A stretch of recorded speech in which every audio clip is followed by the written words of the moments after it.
Un niño que crece a la sombra de la guerra, con apenas 14 años, sobrevive ocultando su identidad durante la ocupación nazi. Sobrevivir se convierte en su primera gran lección. Entre las ruinas de Hungría, en medio del miedo y la incertidumbre, nace un instinto: comprender el comportamiento humano. Aquel silencioso observador de los días oscuros se convertirá en el hombre que sacudirá el sistema financiero mundial.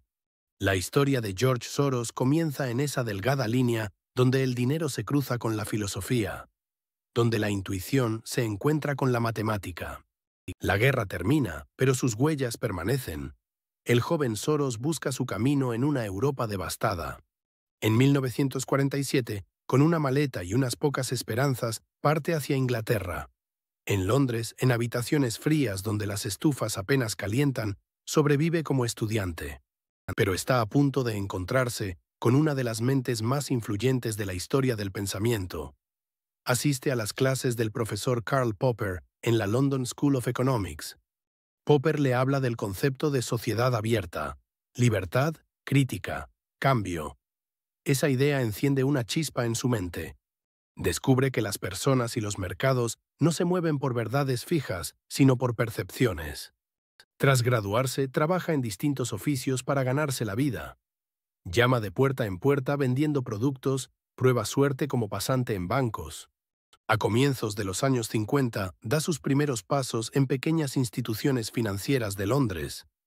Su agudeza analítica no pasa desapercibida, y pronto se abre para él el camino hacia Nueva York. Allí entra en el corazón mismo de las finanzas. En las frías oficinas de Wall Street, aprende el lenguaje del riesgo.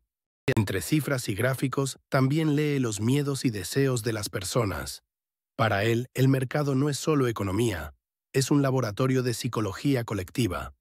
En 1973 decide trazar su propio rumbo. Nace el Quantum Fund. Empieza como un fondo pequeño, pero en poco tiempo se convierte en uno de los instrumentos de inversión más rentables del mundo. Soros, junto a sus socios, ya no opera solo con acciones, sino también con monedas. El riesgo es grande, pero la ganancia también.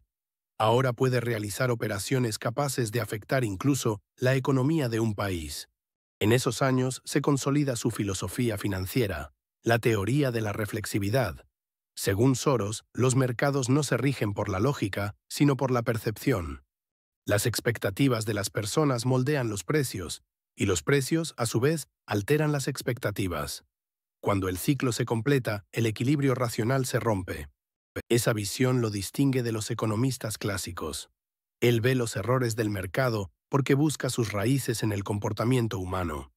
Con el tiempo se convierte no solo en un inversor, sino en un pensador. Su fortuna le otorga poder y una creciente influencia. Pero las sombras del pasado lo mantienen siempre alerta. Su instinto de supervivencia ha tomado una nueva forma: el impulso de descifrar los sistemas. No cree en las casualidades.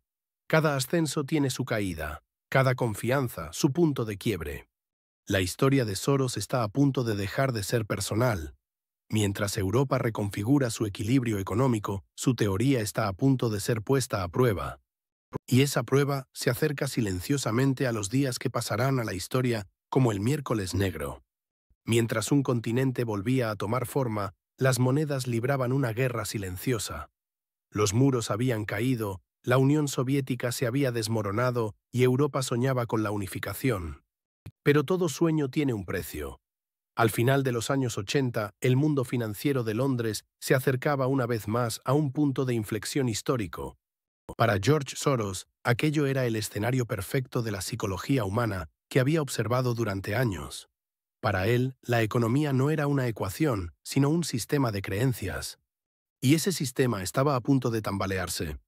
Europa se preparaba para un nuevo orden bajo la idea de una moneda común. Los tipos de cambio se vinculaban entre sí, y los países se unían al mecanismo europeo de tipos de cambio para mantener la estabilidad monetaria. El Reino Unido se incorporó a este sistema en 1990. Pero aquella decisión no tenía una base tan sólida como parecía. La libra esterlina estaba fijada al marco alemán, aunque la economía británica era muy diferente a la alemana. La inflación era alta, la producción débil, Las exportaciones perdían competitividad. Por un lado, se intentaba atraer inversión extranjera con tasas de interés elevadas. Por el otro, el desempleo crecía. Ese equilibrio no podía sostenerse por mucho tiempo. Soros observaba el panorama con atención. El Quantum Fund era ya uno de los fondos de inversión más influyentes del mundo. Conocido por su capacidad de observación, Soros percibía de manera intuitiva los puntos de quiebre de las economías. En aquel momento, el Banco de Inglaterra mantenía los tipos de interés altos para proteger la libra. Pero esa política asfixiaba el mercado interno y frenaba el crecimiento. La moneda estaba artificialmente fuerte. Soros lo llamaba una desconexión de la realidad. La teoría de la reflexividad volvía a actuar. Los mercados habían comenzado a creer en su propia ilusión. Para el verano de 1992, el panorama se había oscurecido aún más.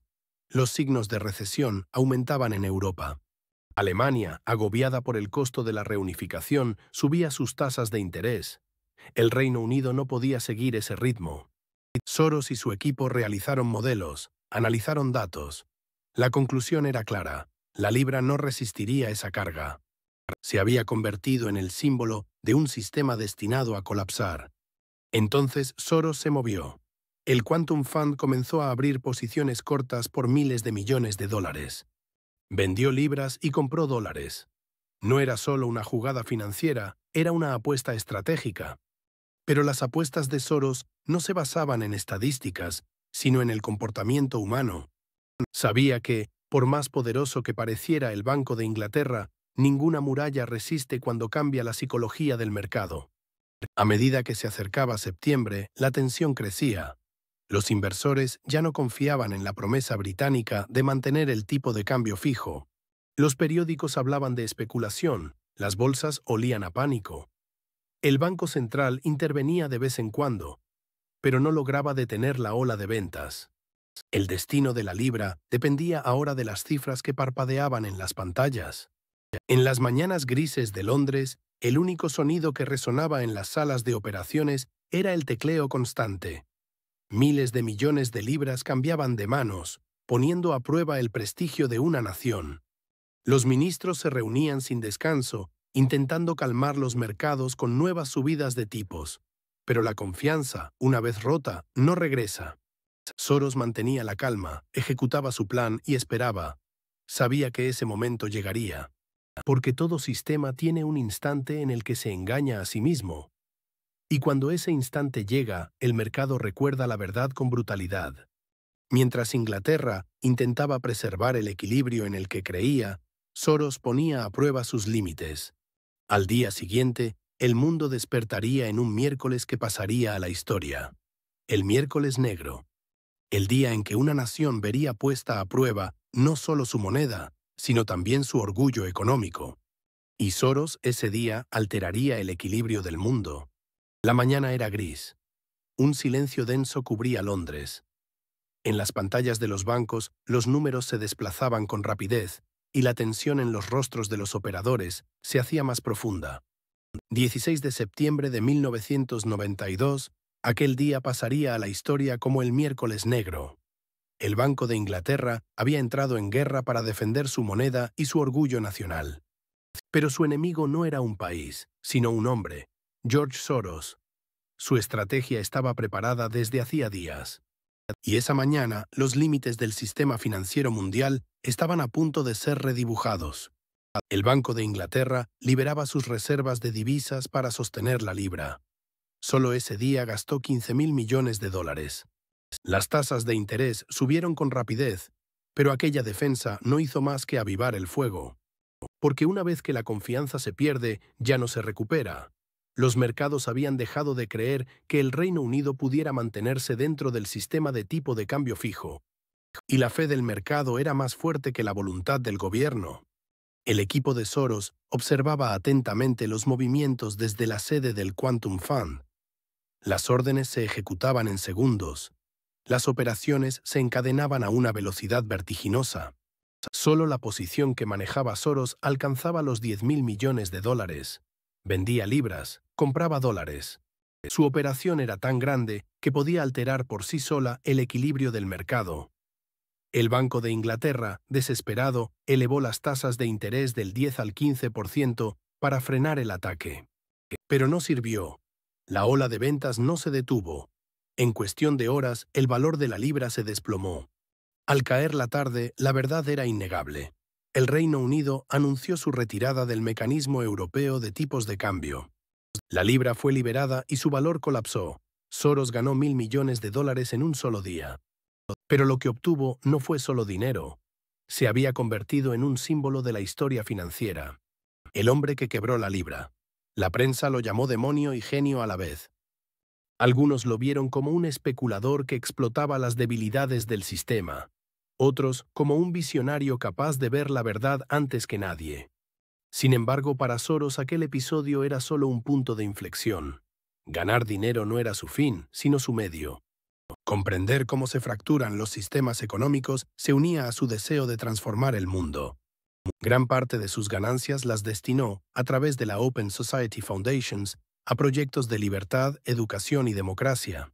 Eso fue lo que lo convirtió en algo más que un financiero, en una figura que generaba debate con sus ideas. Y aún así, el miércoles negro quedó pegado a su nombre. Ese día cayó una moneda, pero lo que realmente se derrumbó fue la creencia en el poder absoluto de los estados. Los mercados resultaron ser tan frágiles como la mente humana, y Soros lo había comprendido antes que nadie. Pasaron los años. La libra se recuperó, la Unión Europea adoptó el euro y el mundo enfrentó nuevas crisis. Pero el eco de aquel día nunca se apagó. Un hombre, un fondo y unas cuantas decisiones estratégicas habían sacudido el corazón de la economía global. En ese día escrito con letras doradas en la historia financiera, una teoría se volvió realidad y un sistema de pensamiento superó su prueba. George Soros dejó de ser solo un nombre para convertirse en el símbolo de una era. Porque a veces lo que cambia el mundo no son las revoluciones, sino un solo paso dado en el momento exacto.